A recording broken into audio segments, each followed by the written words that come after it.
Warning, incoming game over. Warning, incoming game over. Hello, everybody. Welcome back to Game Over Ottawa. And oh, I almost forgot. I get to hit the button today because the Detroit Red Wings have been sensed.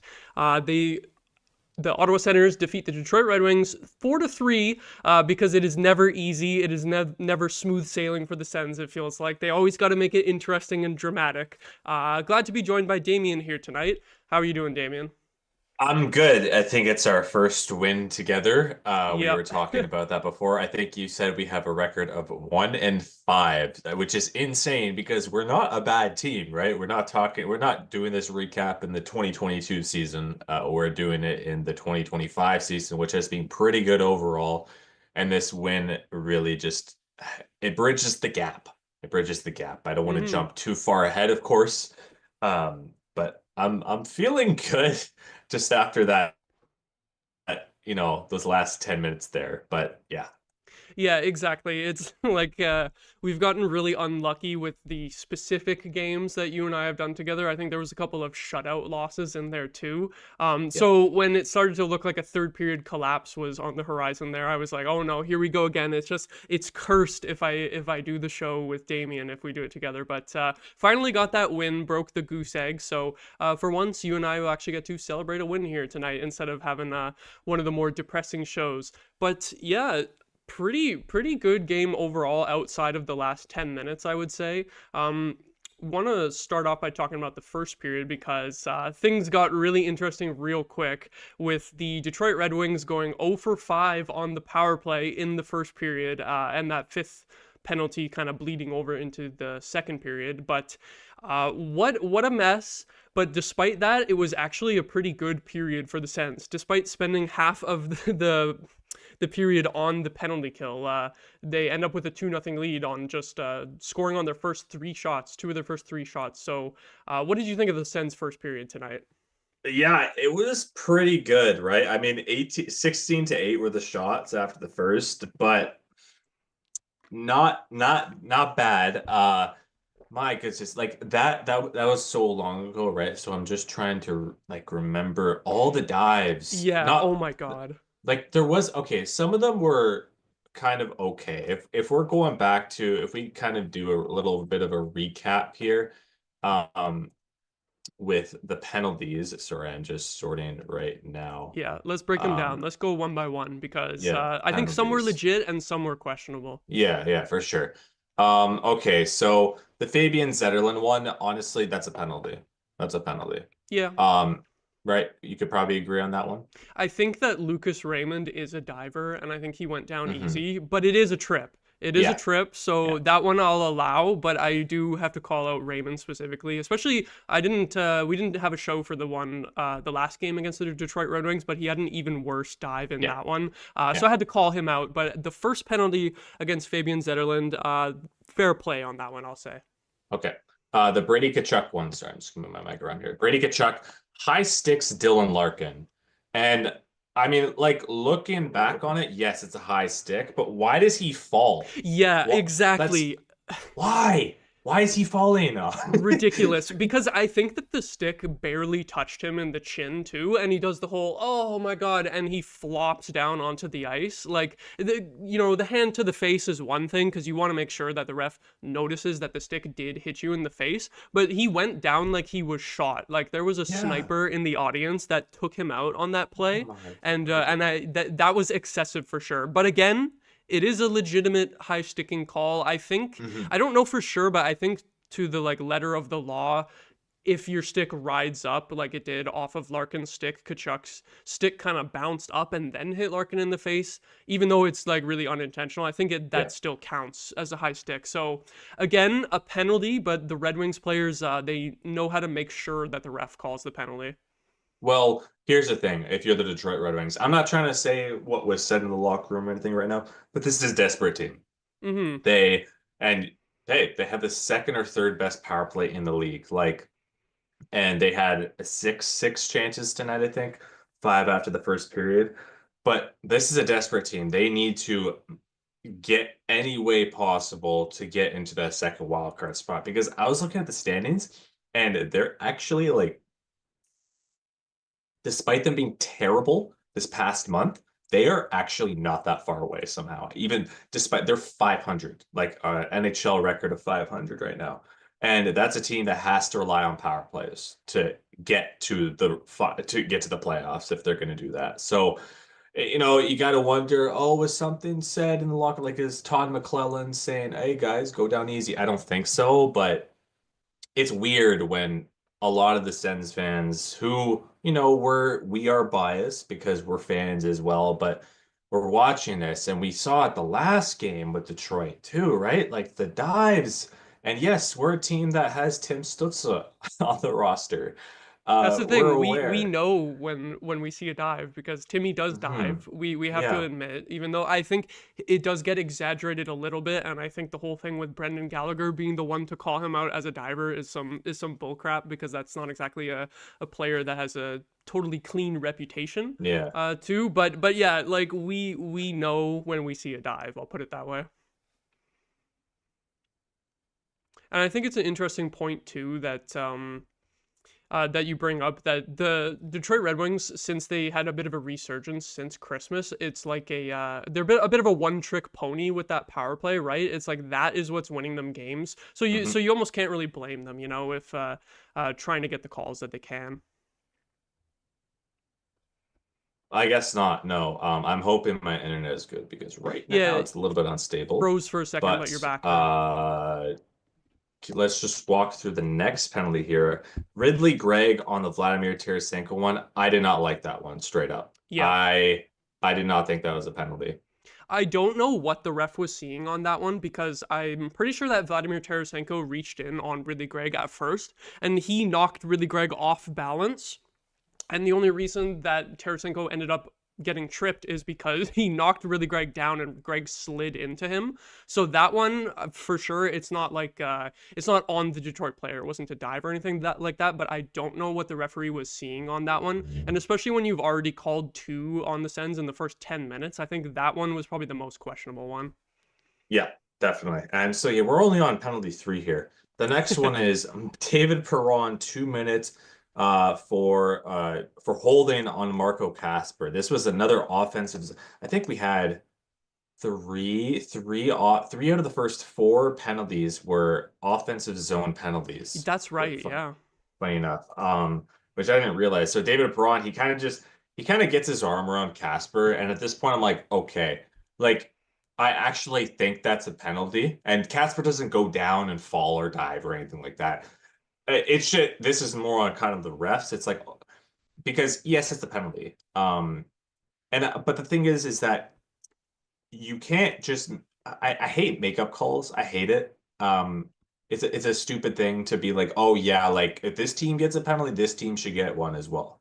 And they could be two completely different plays. Like, so I mean, that's a penalty though, right? The David Mm-hmm. Perron one. Would you agree with that one? Yeah, I agree. I was just surprised that they called it because we know that referees like to do game management. And after they've already called three at this point, I was surprised that that was one that they called. Not because it's not a penalty, but just because it was a little bit on the lighter side where you feel like sometimes a referee will be like, okay, we've already called three on them. We're not necessarily looking to call anything that we can right after that. So that was the point where I was kind of like, I don't know what these refs are thinking because they were just calling everything on the Sens at that point.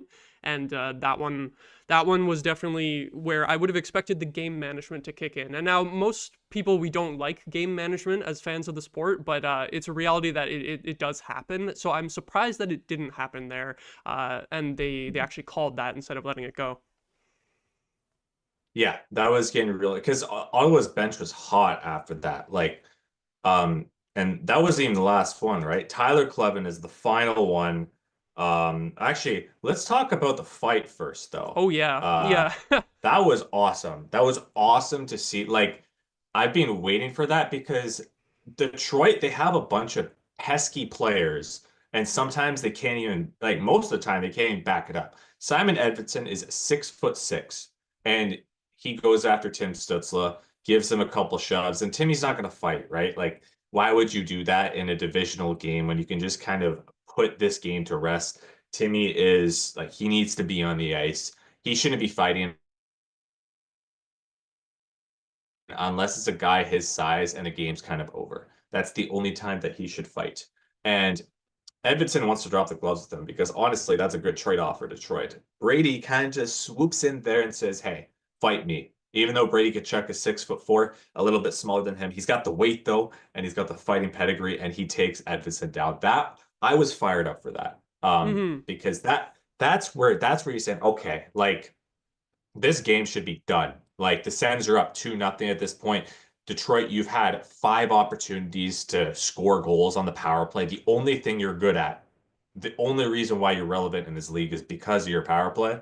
You got so many chances tonight, and then you want to go after Tim Stützle right now and try to throw him off his game. And Brady just steps in there, and he wins the fight too. He wins the fight. So it's like a perfect cherry on top after the first period. Yeah, I was glad that Brady got the takedown on that fight because first of all, I don't know exactly the ethics and the code of fighting in hockey, but in the middle of that fight, kind of towards the beginning, Edvinsson was grabbing on Tkachuk's jersey, and it looked to me like he tried to pull Tkachuk's jersey over his face in the middle of the fight, and for a second he got it, but then it came back down, and I feel like that's fighting dirty. I don't know the ethics of how guys fight, if that's a move that you shouldn't be doing, but I felt like that was a little bit suspect, so I was glad that Tkachuk took him down and got some shots in at the end, and yeah, you don't usually want to see Brady fighting like early in a game. Usually I only like to see it, when the team's really down or if they're way up by a ton. Like when the game's still close, normally you don't really want to see it, but given the fact that Edvinsson was going right after Stützle, great for Brady to stick up to his teammate. That's what we love about him. And the other thing about this that I think is funny and is kind of what frustrated me more about the refereeing than the calls that were actually made is I do think that Tim Stützle like took a legitimate penalty on that play. He hauled Edvinsson down, and we'll get into it later, but also on the Sens' second goal when Tkachuk tackled Raymond in the neutral zone. This is what bothers me about the refereeing, is that both of those should have been calls, but the refs had already called a whole bunch of bull crap earlier in the period that was like much softer and much lighter. So then I feel like the refs then were kind of like, oh, we'll let a few things go, we'll let them have it, but I felt like those infractions were worse than the things that actually got called. So I feel like that frustrated me a little bit with the refereeing tonight too, is that there was other things that I felt like should have been called against the Sens, and then the stuff that they were calling was just a little bit cheesy.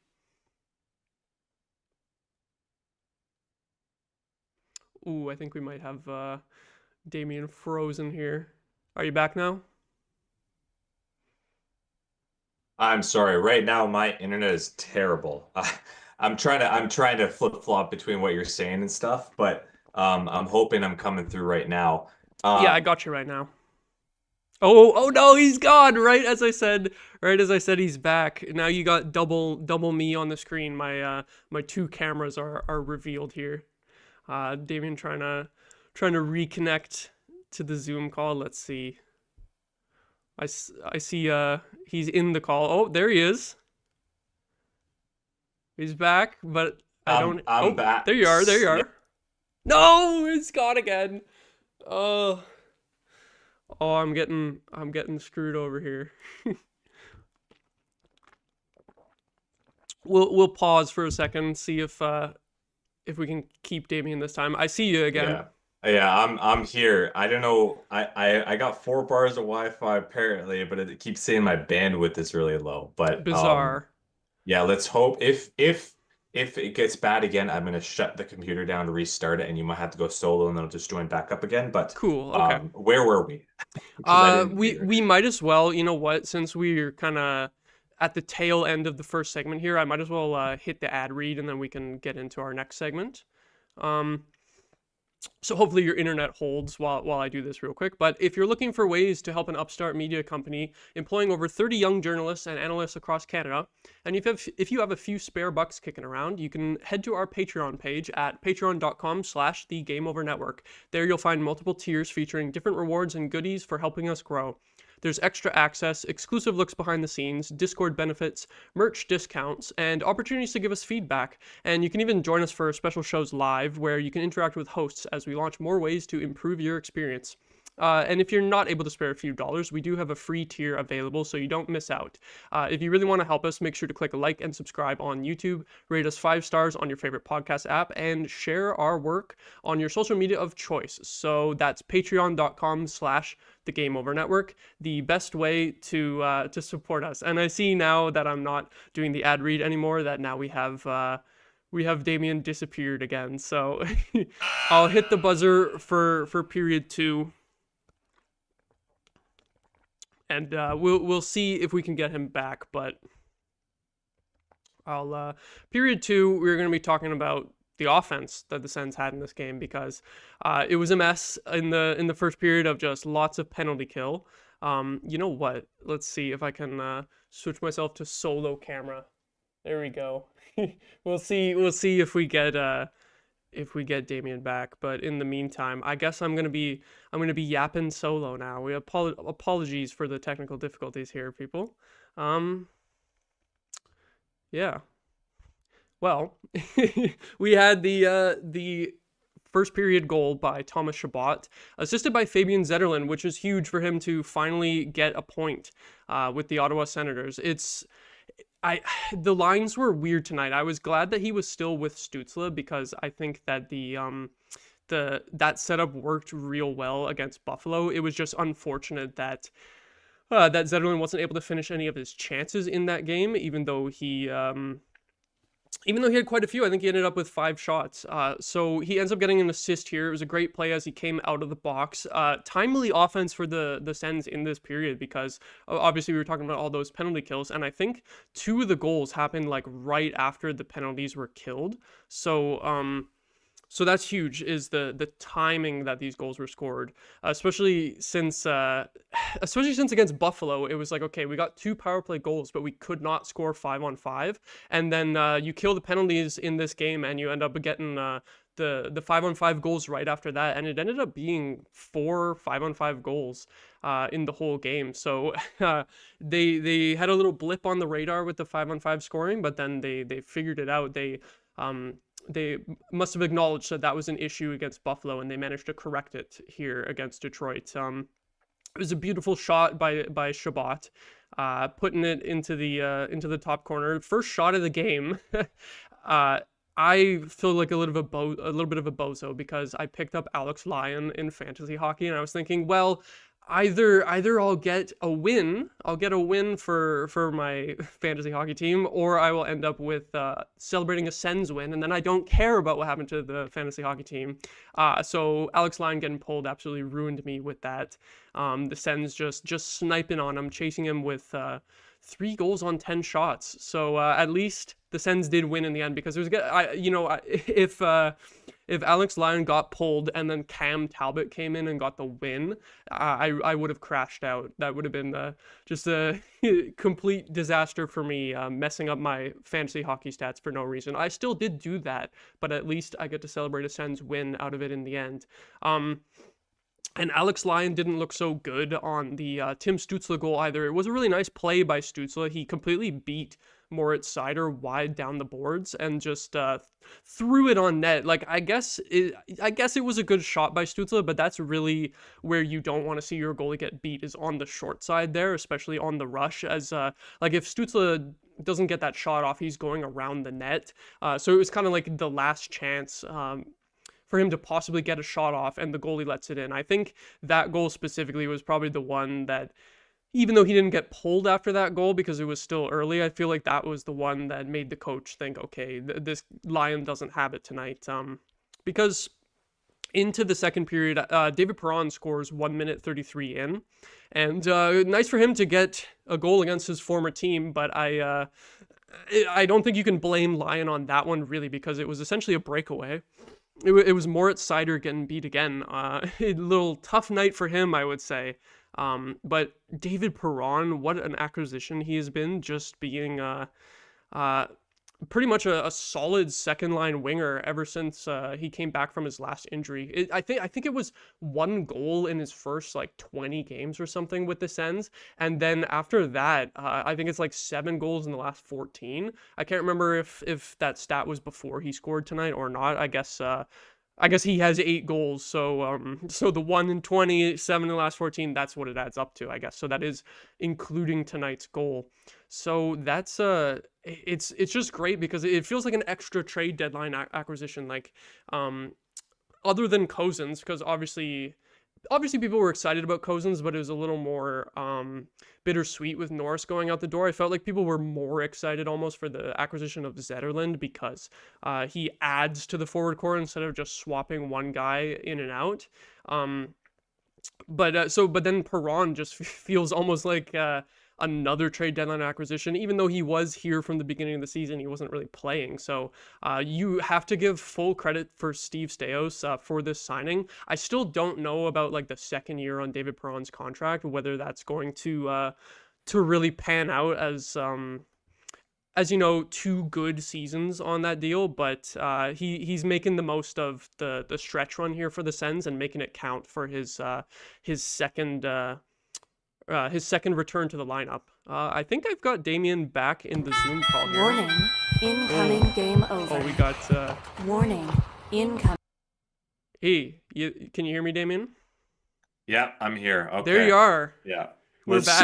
Let's hope this works. It's okay. I yapped about the first 3 goals that the Sens scored for a while. Excellent. I was hanging in there. I was just finishing talking about David Perron's goal and how he almost feels like a trade deadline acquisition, even though he wasn't one. Do you have any thoughts on David Perron's play lately? He has been so good. Like he's not a centerman, he's not a penalty killer, but he's a very valuable piece because the Sens really haven't had like a depth scorer like him before. I feel like in the past, 5 seasons or so, like you can play him 13, 14 minutes a night and just pretty much strictly in the offensive zone, right? You don't really need to start him in the defensive zone because that's not really his game, but he's going to score you points. And I mean, the first 20 games or so, it was not a good start for him. But I love his forechecking game. He's not that slow. Like I feel like people think he's like just I expected him to be slower, I would say. Yeah, he's not. And I mean, you don't want to be playing him 20 minutes a night at this point of his career, obviously, but chuck him out there for 13, 14 minutes a night. Good at middle 6 forward. Doesn't have to be on your first line. Can be on your first to third line pretty much, and he's going to be very valuable. Like he knows what to do to stick in the league, and his board play and also him on the half wall on the second power play unit is underrated as well. Like I think one thing with second power play units around the NHL, like a lot of teams will just kind of stack it, right? They'll stack all their skill in the first unit, and the second one they kind of have like a couple third liners who I don't know, like they're kind of penalty killer guys like Ridley Gregg or Shane Pinto, right? But Perron could play the half wall so well on the power play. And I mean, he didn't really chip in tonight, but he scored a goal against Buffalo. He scored a goal against, was it Montreal, I think? Well, he scored tonight. He did score tonight. Well, yeah, but not on the power play, though. Oh, on the power play. Yeah, okay, sorry. And also, yeah, with his goal, too, I was looking at the play. I'm like, oh, you see Detroit, how Sider I think it was Sider. He like touches Perron's skates with his stick, and Perron doesn't fall down. Yeah. Like, did you see that? Because that was the other thing, the one penalty that we didn't mention at the last penalty that Clevin got, where the stick barely touched that guy's skates, and he went down like so easy. So it's a good point there. And I was saying a tough night for Mo Sider because he got absolutely burned by Tim Stützle on the previous goal too. So you love to see it. We love to see that in this Sens and Red Wings matchup. Any other thoughts on, because I was also talking about the goals in the first period. Any thoughts on those too before we move on? No, yes. I mean, bury your chances. Honestly, this is something that the team has needed to do in the past couple of years, and it feels like they have a little bit more of that clutchness, I guess, if you want to call it that.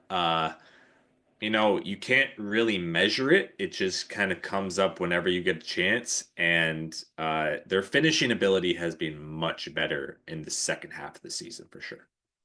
It's funny because to start games anyway, it feels like when the Sens dominate the beginning of the game, like the first 10 minutes or the first period or whatever, it feels like they either only score one or they don't score at all. And then it's the opposite tonight where they don't get very many shots in the first 10 minutes of the game, but they end up with a 2-0 lead anyway. So it's kind of funny how that works sometimes. But yeah, as you mentioned, a bit of a clutch finishing ability to get goals at the right time there, because not only were they killing all the Detroit penalties, they were scoring right after killing the penalties too, which had to demoralize the Red Wings quite a bit.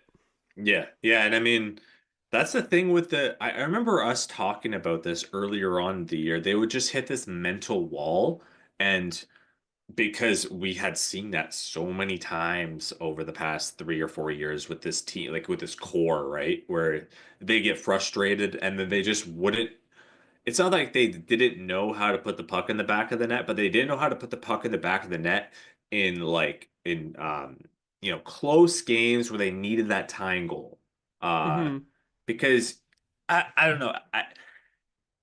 It's hard to score a tying goal regardless because the other team is going to just tighten down defensively. But I don't know. I think ever since the 20 game mark, they've gotten over that hump, right? I mean, you can even just go back to um like the Boston game. Remember that one with Norris? He ties the game up with 12 seconds left. Like there was only one time in the Brady Tkachuk era, Tim Stützle era that I can think where they tied a goal late, and that Mm-hmm. was against the New York Rangers in 2023, like Right, I two remember years that. ago, Mm-hmm. right? So like those big goals that you look back and you say, wow, that was huge for the organization.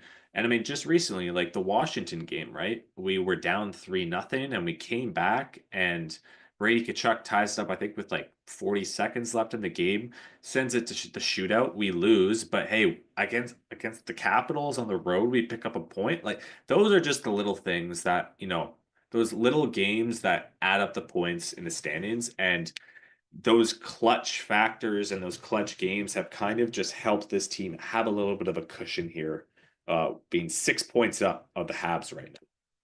Yeah, the fact that they've been able to get some of that clutch goal scoring finally, like you mentioned, the goals tying it up late, a few of those recently. Last season, I don't think we had that like even once for the whole year, and obviously they were out of it by November Yeah, last year. But didn't matter. but you got to be able to sometimes you got to be able to have a clutch moment and pull out a win when you least expect it.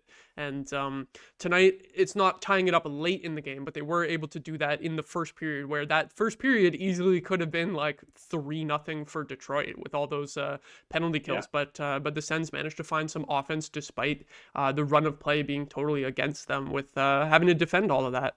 Um, last thing I wanted to touch on before we move to the third period that I thought was kind of interesting is when they announced the lines for tonight, they had listed Brady Tkachuk, Ridley Gregg, and Shane Pinto as the third line. And part of this is because of all the penalties, but it ended up being Ridley Gregg with the most forward ice time with 20 minutes and 42 Wow. seconds, which is Wow. crazy. And Shane Pinto with 18 minutes 39 as well. So a lot of the penalty kill ice time boosting that there. But even Brady Tkachuk, who doesn't kill penalties, was the third most with 16 minutes 21. I think he had some shifts with Stützle as well, because for the 5-on-5 ice time specifically, Claude Giroux and Fabian Zetterlund were they were below 9 minutes. They were in the 8 minute Mhm. range, whereas Stützle was more around like he was 12 minutes 22 seconds, I think.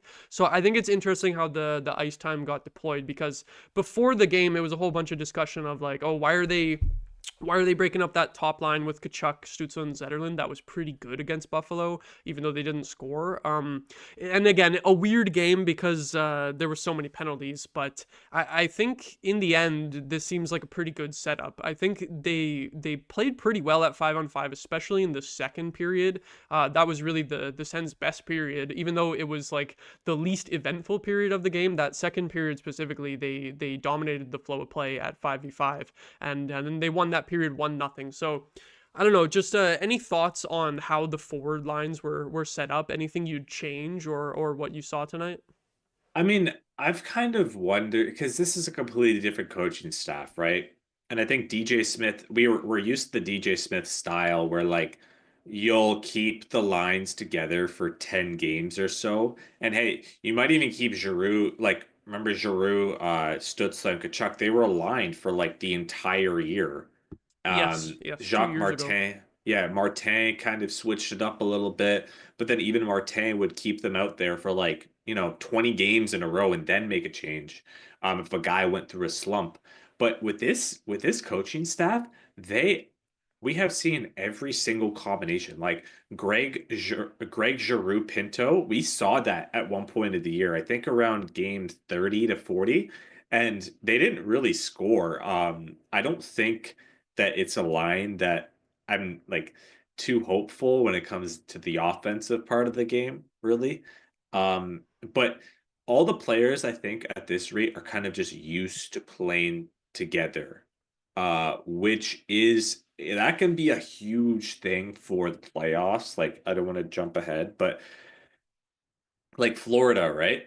They like they're not putting Kachuk with Barkov and Reinhardt on the same, like those are their top three forwards. They're going Barkov and then Reinhardt on the first, and then they got Kachuk on the second.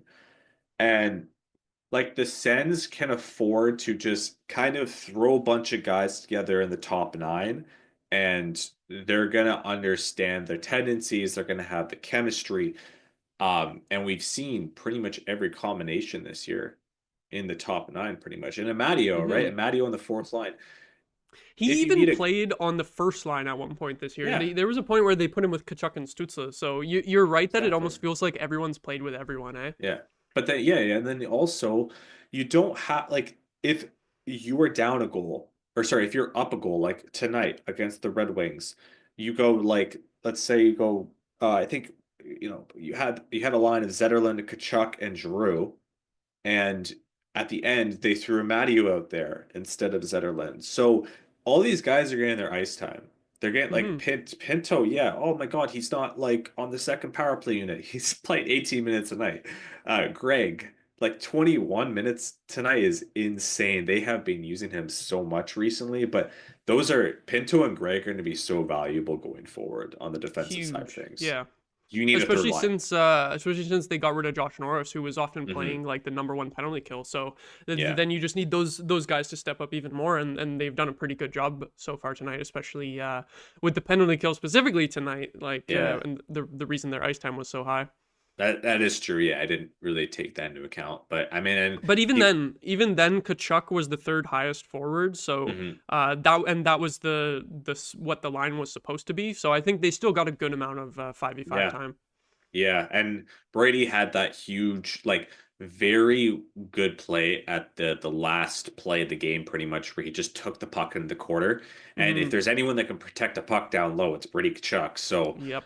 that was a great play. I mean, that's even a set play too. Like, just take it to the corner, and kind of just burn out the clock. But yeah, I don't really care about the lines, like really, because there's the top 10 forwards. Like if you throw a Matteo in there, that's a really good top 10. I mean, like Goddard and Highmore aren't ideal. But I think those are two players, like, yeah, sure. Like they're not playing a ton, and Highmore is kind of playing on the PK, but they were in the AHL, both of them last year. So, I don't think they have a huge ego about it. And they're winning Yeah. games at the end of the day. So Hmm.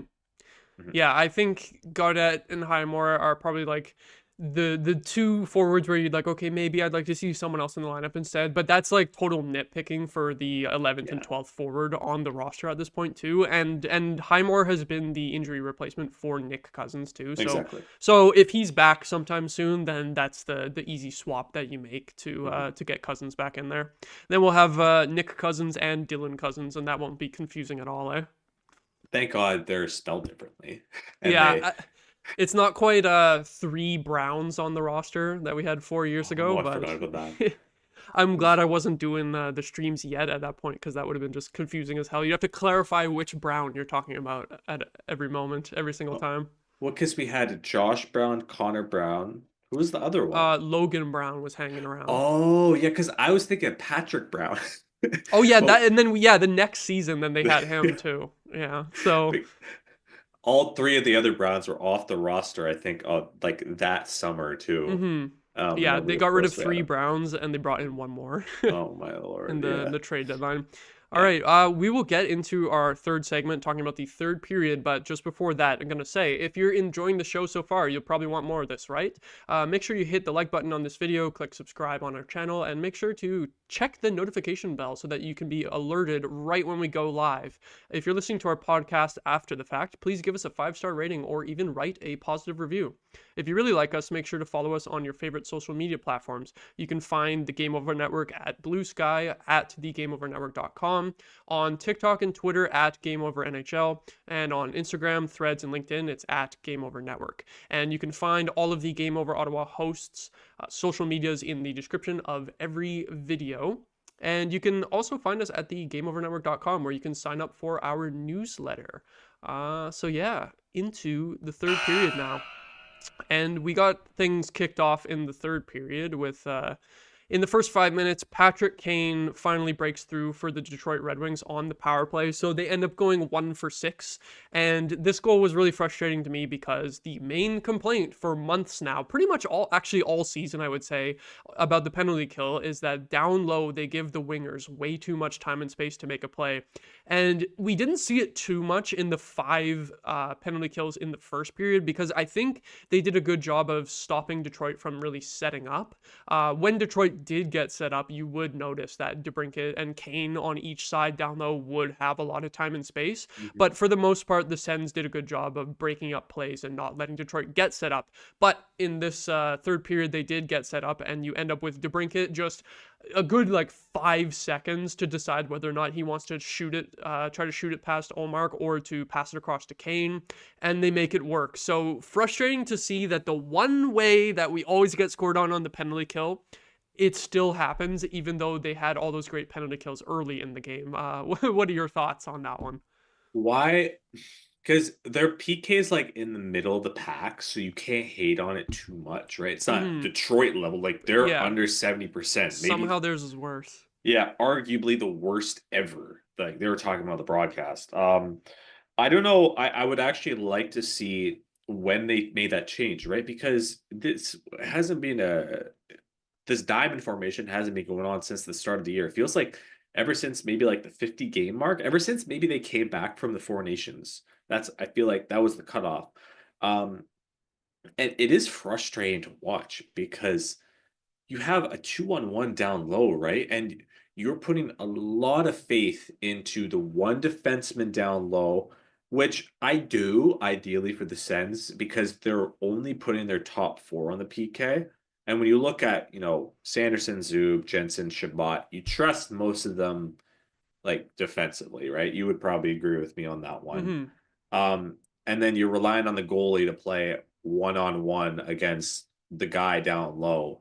And I mean, there hasn't been too many times where the player has beat the goalie itself. It's more of just the pass across. Yeah, because I think it's not the worst idea ever to sort of concede the short side shot where Olmark will make that save 90% of the time. Yeah. But the thing is that they the forward will have so much time and space that they kind of they threaten they're going to take that shot, and then somehow the pass is also open. So it's if you're going to be allowing that short side chance, you have to at least be able to cut off the other options so that there isn't so many options for the opposing forward. Yeah. I wonder. I don't think they're gonna change it though, right? Yeah, they're probably pretty set in their ways at this point in the season. It would be, unless it's just a small adjustment that you can somehow make, it would be unlikely, I think, to make a penalty killing strategy change this late in the year, right before the playoffs. And they're, I don't know. I feel like if you kind of look at the cutoff whenever this diamond formation start, I feel like it hasn't been that much of a drop off. I think we're just kind of complaining because we're Sens fans. The other day, we're kind of traumatized with having bad rosters and bad coaching and stuff over the past 10 years or so. But I feel like their PK hasn't dropped off that much, and I think probably after tonight they're probably at like 16th or 17th in the league after Yeah, going I took five a or quick look six. and I didn't see the number, but they were like right in the middle Yeah. of the standing. So yeah, I think it's like most of the power play goals that the Sens give up is from this play and like Hmm. the reasoning Definitely. of allowing that same chance. So I think that's why it's so frustrating, is because we see it happen so many times and getting burned by it. But on the flip side, you could look at it glass half full and say, well, if that's the only play that they're ever getting scored on the penalty kill, then at least they're taking away the other options, I Yeah. guess. Like when that guy in the left circle down low, when he doesn't have the puck and they're passing to anyone else, they do a pretty good job of of stopping Yeah. chances. I would say, like, maybe that's the glass half full devil's advocate, I'll say. But I don't know exactly how accurate that is. Yeah, I mean, it's a tough like formation to watch. I'm not gonna lie. Like, I have trust in them that they're gonna do it. It's just, I don't feel good when someone has the puck down Yeah. low, like with that much space. It's anxiety inducing. It is, yeah. And I mean, like, I think we obviously should trust Allmark, but still, like, unless he's been here for 5 years and really stabilized the net for the Sens, then maybe I'll calm down with this PK formation. But I guess we'll have to get used to it Hmm. because it's here to stay, probably. Yeah, luckily, the Red Wings did not get any more power plays after that because holy shit, they had more than enough by that point in the game.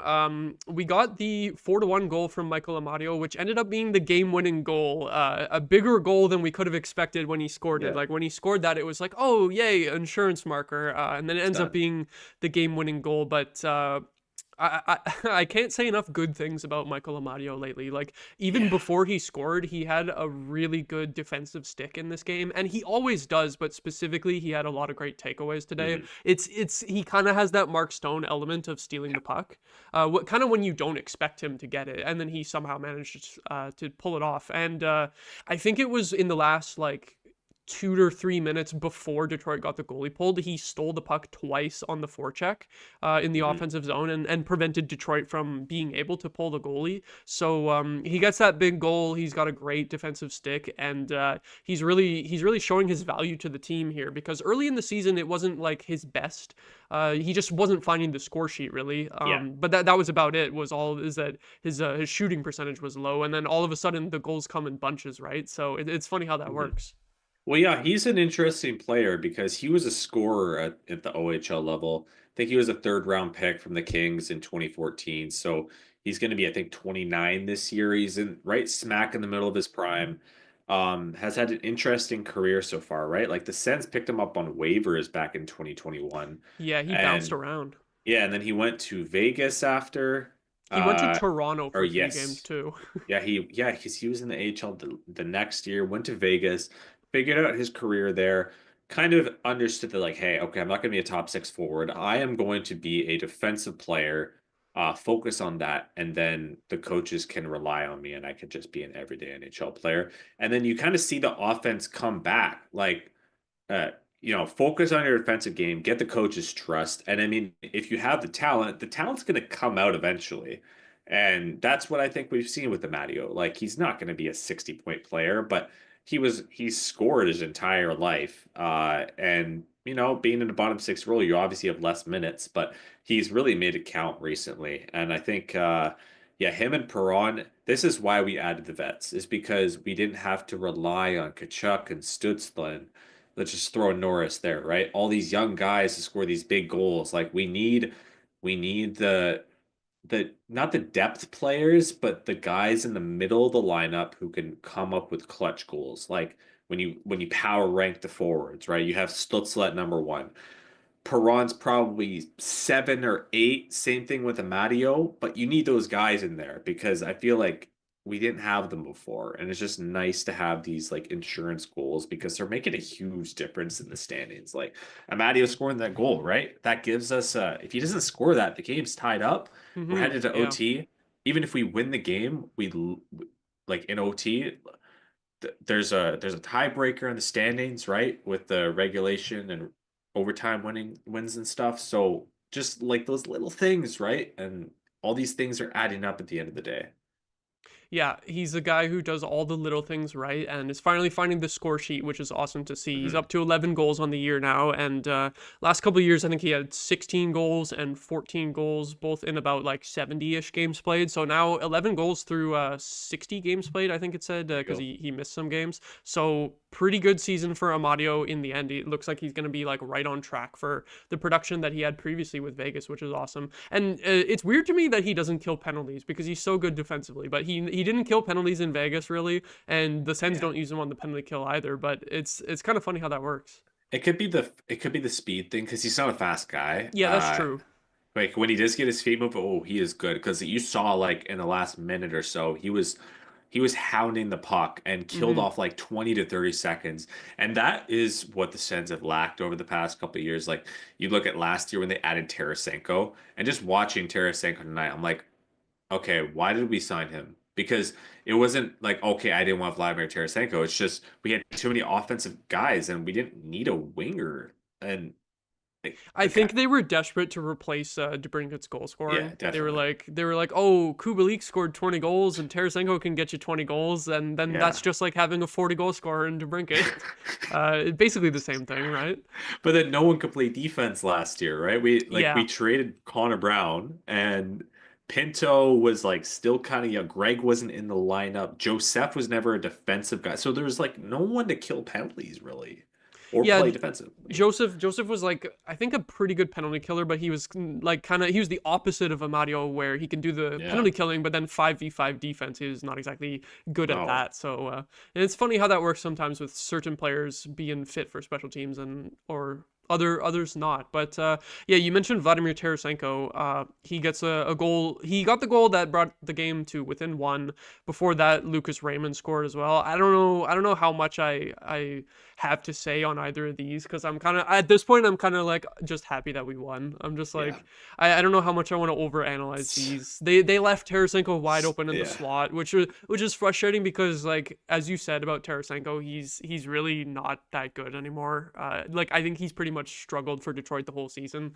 Yeah. But if you leave him wide open, he's the type of player who will snipe it on you. So that was frustrating to see. And again, Lucas Raymond, he got loose in front of the net, fooled Allmark with that little 5-hole shot. But so the Detroit poured on the pressure. Credit to them for not totally giving up when it was 4-1. They got a quick response and then made it interesting. But the Sens held on. They like we mentioned they did a great job of killing time before the goalie was pulled. And you mentioned too earlier Kachuk killing time in that last 15 seconds there, just taking it to the boards because he knows he's such a physical beast that no one's gonna be able to take the puck off of him if he just uses his strength down low and holds the puck there. So it was a little scary. They actually was. they did have the one play where it went off the post, right? I think Olmark got a piece of the shot Yeah.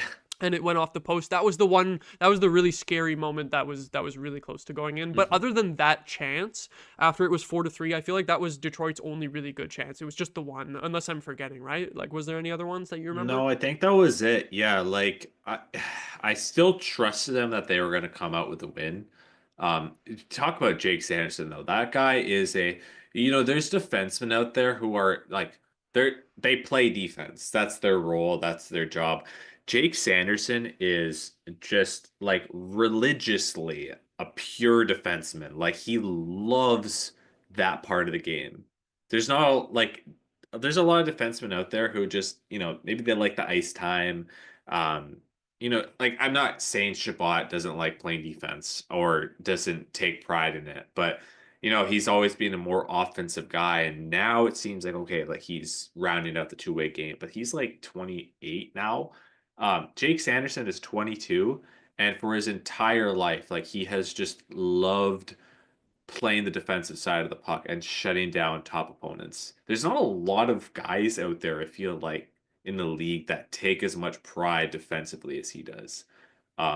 Sorry, I'm talking about the play there where he just basically like he doesn't sit on the puck, but he's like Oh lying yeah. down, Mm-hmm. like face first with like sticks in his face and ready to just get this win. And you saw him like I don't know He how had he got. the huge shot block too before the Mhm, power play goal as well. He was mhm. putting the body on the line tonight Yeah, defensively.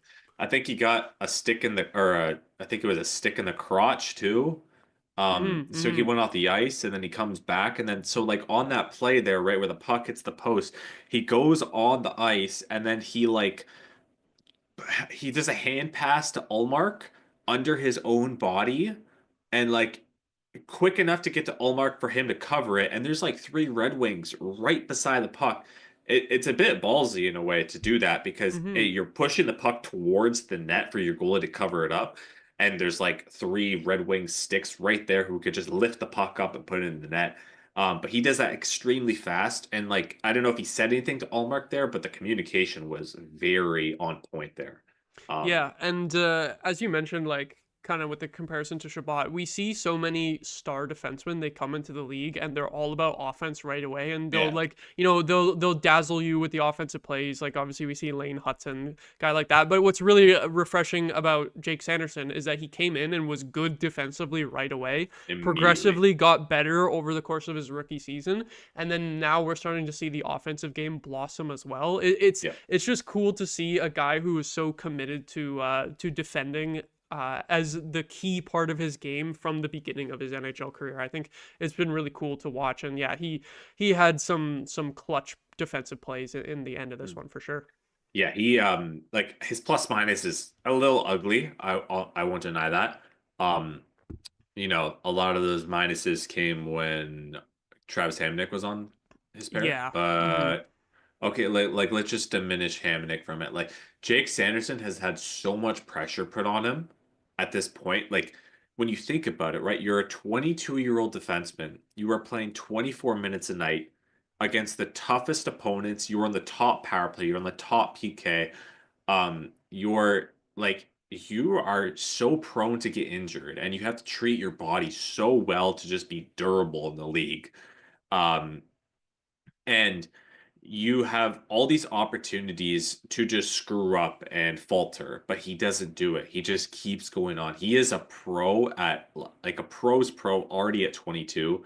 And yeah, like, the plus minus doesn't look perfect, but I think going forward, like this guy is going to, if he has stability beside him, he's going to be so like there's not a lot of players like him in the league, right? Because I mean, you look at like Colorado, right? Makar, right? Like he is tremendous offensively. Defensively, he has a couple gaffes in there.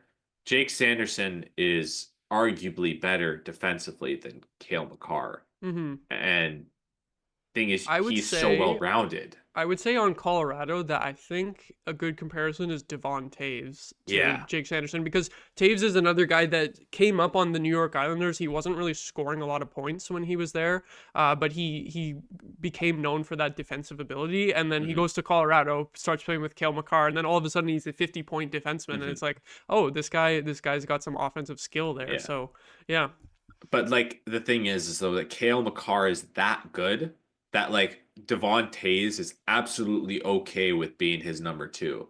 But Hmm. Jake Sanderson is the number one on Yeah. the blue line. By like and Zub is okay. Like he's not bad and he actually sorry, he's good. Like he's a good top four defenseman, but he's pretty average in terms of top four D-man levels. Like he's not going to make a ton of huge mistakes, but he's not extremely physical. He doesn't put up a lot of points. Like, and I mean, this year he's been okay in terms of Zub levels. Um, Yeah, but he's yeah, been up and down this year, but overall, that pairing when they're on their game is easily the best pairing on the team. yeah, absolutely. But it's nice to have us a good second pair too. Like, Hmm. we've had so many first pairs. Like, I mean, you look at like Carlson years, right? And then there's that huge drop off. Like even the Fanup and CC times, they weren't great. Like they did their job sort of, but having Shabbat and Jensen there is it's perfect. It's perfect.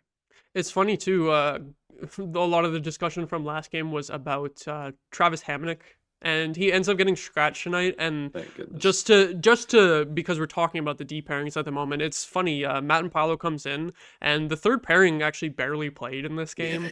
Matt and Paolo 7 minutes 43 seconds, and That's Clevin it. just a hair over 11 minutes.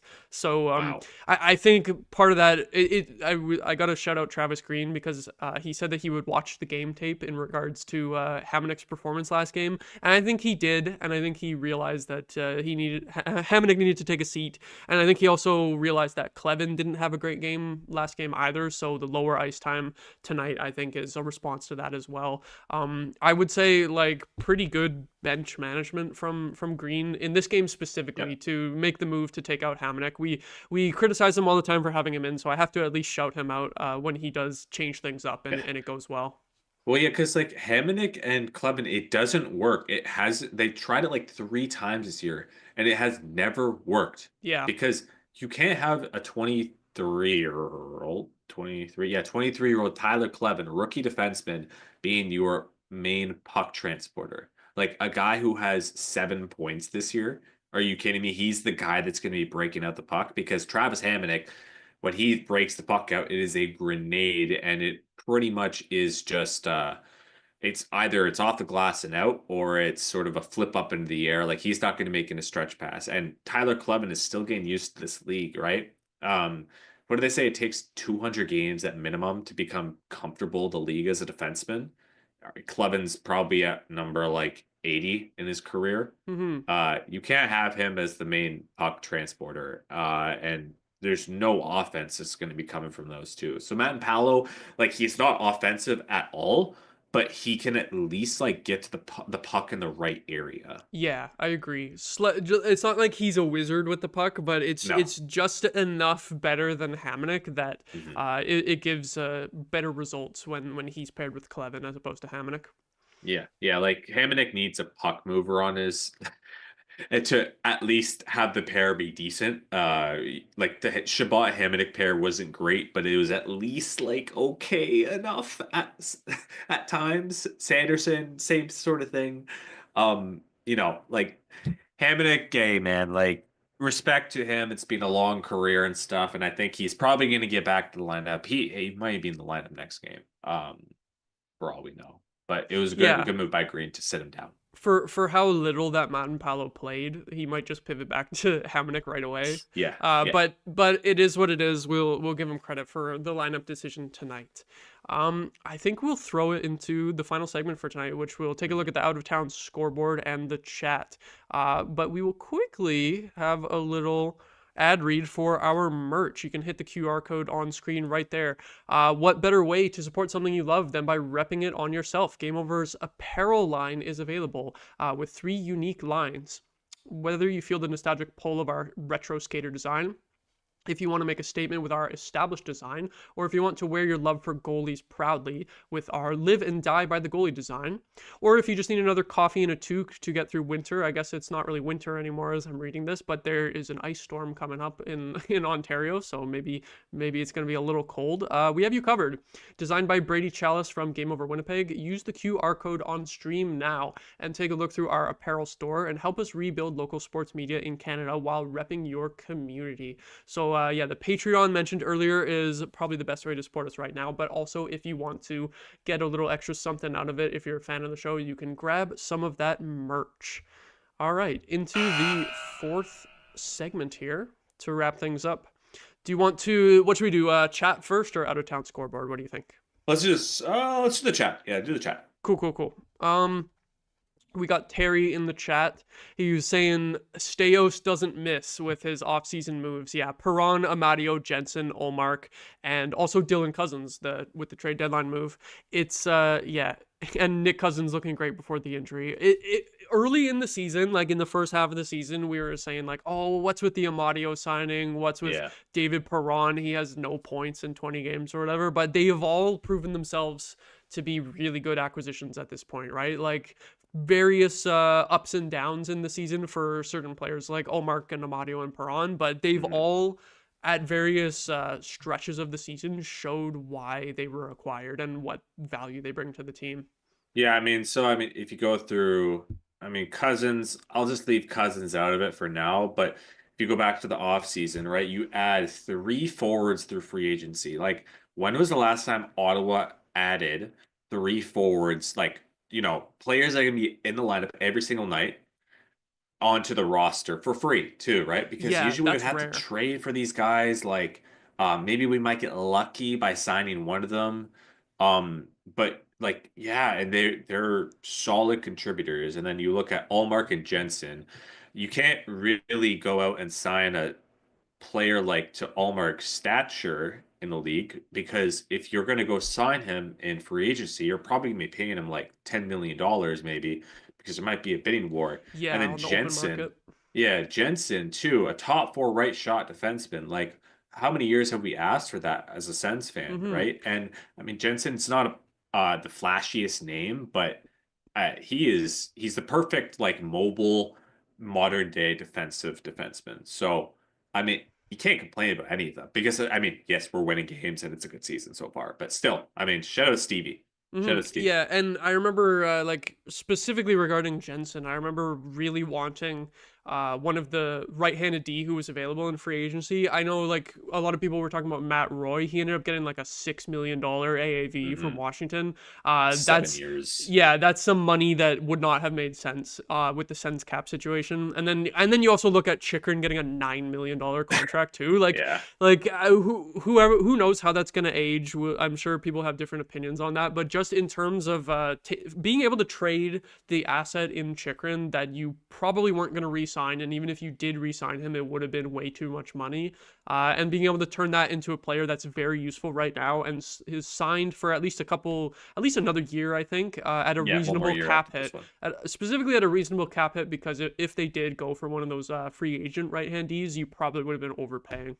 Yeah. Yeah. And I mean, that's the beauty, I think, of free agency, is that, okay, like, unless there's an absolute stud like Claude Giroux or something, might take a little bit of a discount, you're probably overpaying. But I mean, with the forwards, right? You add Cousins for 900K, Amadio 2.6 for 2 more years after this, and the David Perron 4 mil. It's not pretty per se, but I mean, hey, he's scoring some clutch goals right now, and I mean, if he's keeping up this pace, he's going to be worth it. Mm-hmm. So yeah, like, that's money well spent. There's not really a bad contract on this team, really, when you Yeah, think about it. Like, one agreed. that really sticks out. Yeah, because like the David Perron signing was the one that I didn't like the most when it happened, but I've been proven wrong at this point. He's proved his worth. Yeah. Matthew in the chat saying David Perron is playing like he did in St. Louis. Yeah, just absolutely stepping up his play to such a degree. Like you said about not really there not really being a bad contract on the team. I think that when I saw $4 million in 2 years for David Perron, I was like, why do you have to give him the second year? But that's probably Yeah. helped convince him to sign. Mhm. And if he plays like this for all of next year, it's going to be great. And yeah, David Perron playing like he did in St. Louis, that could be great for the playoffs. We know he was a clutch. He's been a clutch playoff performer too, and I think he was on that Vegas team that went to the finals in their first year in after the expansion. So some playoff experience for David Perron for sure. I think you know what? I think we've got Damian frozen again. Oh, are you back now? Yeah, I'm back, but Awesome. it's I think I got most of that. We're hanging in there. Yeah, just finished talking about David Perron. Matthew in chat saying Hamonic is a terrible contract. At least I think the only bad thing is the no move clause. And at least it's Yeah. expiring. At least it's expiring, right? And if they do bring him back for another year, it's got to be a lower cap hit and like without a no move clause, right? Like it has to be like a two-way deal. I don't want to be thinking about that right now. Yeah, let's not. We don't have to. We're we're talking about our 7th defenseman, 6th defenseman, if we're Yeah, nitpicking. yeah. Like, it's okay. And last thing from the chat, Weavy saying, looking back at the start of the season, we had hope, but we wouldn't speak of playoffs until we knew it was reasonable. Now can we say we're officially back? And that's a good segue into the out-of-town scoreboard, because we can talk about how we're feeling about the standings at this point. I won't say it's a lock until I see that X beside the name in the standings, but it's looking good after tonight's result. If we had lost this game, it would have been the opposite reaction, because then all of a sudden and you've only one win in your last 5. But they managed to pull out the win and played pretty well overall. So it puts them in a good spot, I think. Yeah, like you're 6 points up on the Habs right now. Mm-hmm. There's a cushion there. Like the thing is that okay, we're thinking this way as fans, like, all right, we're kind of getting a little bit excited here, because we also have like an easy quote unquote schedule, uh, because then you just lose games to Buffalo and Montreal. So, what is easy, right? And yes, like we want playoffs, right, Matthew? But I think we just need to wait a little bit longer. I think we need to wait a week or two to like until the X really starts to hit in. Yeah. Um, Unless like if we continue this pace, probably we're gonna clinch it at game 78, 77, maybe. I really hope they can clinch with a few games remaining, and Yeah. rest a few guys. Give Mhm. Brady Tkachuk the rest of the games off, like Yeah. until the playoffs. And because guys like Nick Jensen and Zub have also been banged up throughout the year Oh too. my Lord, yeah. So I really hope that the Sens can keep up a decent pace and clinch before the last few games of the season. Mhm. That would be so nice if it didn't come down to like game 82. Yeah. Yeah. Matthew says we have a 98.6% chance, which is crazy because it's like, why is it that high? Because I get it where we got a cushion in there, but it doesn't feel done. And I mean, we still have, I think, 11 games left in the season, which is Yeah. still a fair amount. I think it's got to be the home record and the number of home games that are left, because the home record is much Yeah, better than the away record. They're definitely. actually they pulled to 500 on the road with this win, 18 Mhm. 18 and 3. Take it. And then obviously they played less games at home. They're going to make those up at the end of the schedule here, but the way better winning percentage at home, I think that's got to be it, right? Because Definitely. you would expect that to still be pretty good over the Yeah, last stretch. and strength of schedule too. That's a big part. Yeah. Mm-hmm. Because you're playing Philly, you're playing Chicago, you're playing Buffalo. Like, there's so many teams. Like the hardest team is going to be Tampa Bay or Florida. Yeah. And I mean, I don't want to get too ahead of myself right here, but I don't think you're catching a top 3 spot. And there's the cushion between wild card 2 and wild card 1. So, I said this kind of on the last game that I did, which was the win against the Devils. It's like, if you want to jump ahead, get ready to be playing an Atlantic Division spot. Yeah. And don't get ready to be playing Washington. That's not happening. Get ready to be playing either Tampa Bay, Florida, or Toronto because it's a race for the first right now in the Atlantic. They're all like the same amount of points. Mm-hmm. Where- Another reason why I hope that we clinch it before the last few games is that, like, I kind of like Washington as a potential playoff opponent. So like if we rest a bunch of guys in the last few games Yeah. and drop down to wild card 2, but we're already clinched, like that's not the worst thing in the world, because I'm scared of the Atlantic teams more than Washington. Not so much Toronto, but I don't want to have the first playoff games in 8 years be filled with Leafs fans in the stands. Yeah. And then the Yeah. Florida It's teams true. scare me. Yeah. Tampa Bay. Yeah. I don't want to talk about this too much, but Yeah, like Tampa Bay would be my preference out of the Florida teams, obviously. But then like the definitely. Leafs fans with the fans is going to be tough. Gotta like Ottawa. If we play the Leafs in the playoffs, Ottawa has to pack the barn. Like no excuses. When as soon as those tickets go up, buy them. Mm-hmm. Um, as many as you can because Leafs fans are going to be watching that like a hawk to just buy the cheaper tickets. Hopefully they can do one of those things where it's like you can have a limit on how many fans join the building, but if that gets publicized, then Yeah, they'll get we're going to be roasted, made fun of so even though you much. couldn't really blame them for doing anything like that. I think the key over the last stretch here, though, is going to be those Columbus games with 3 matchups against them, because we have seen the Sens go 0-3 against Yeah. Montreal and 0-3 against Buffalo. Columbus kind of in that middle range where they're below Montreal in the standings, but obviously better than Buffalo. They've fallen back a bit, but if you go 0-3 against them, then they suddenly gain 6 points on you, and then they'll be kind of Mhm. close. So I think those are going to be huge, and the next game is the first of those 3 matchups against Columbus, so that's going to be exciting. I will be back to cover that one on Saturday night.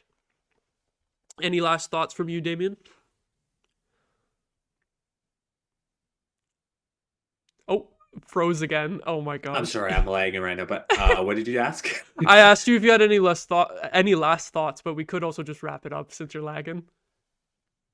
Yeah, definitely. Last thoughts is all right, like feeling good. You get the win. It's not pretty. Right now, the goal differential is not pretty as well. I think it's +2. But there's a cushion there.